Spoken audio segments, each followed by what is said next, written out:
Hi guys! Ang ganda dito, yung mga sibuyas healthy. Healthy. Healthy guys. Tara, sino kayo may-ari na to, no? Napakalawak. Talagang ang lawak nga ng sibuyasan nila. Pakita namin sa inyo guys. Ang dami. Yan. Ganda Ang oh. lawak oh. Yan, ang ganda. Ay, may dalawang tao doon.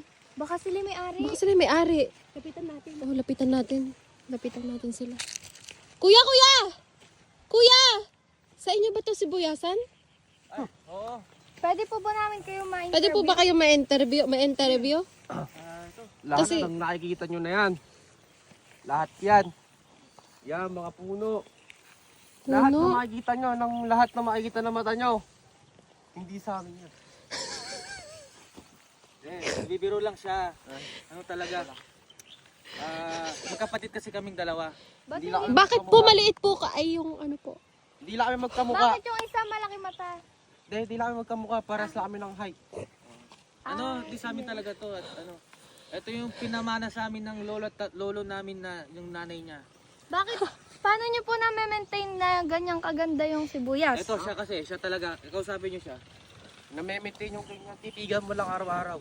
Titigan po araw. Eh, ilang taon na po yan? Magpa 5 years na. Paano nyo po malalaman kung ilang taon na po yung sibuyas? Malalaman mo kung ilang taon na si Bastol. Halimbawa ko Halika, pumunta kayo para kung sakali magustuhan nyo, mag-business Malalaman din mo kayo, kung no? ilang taon na yung sibuyas kapag pinitas mo yung buong dulong dahon.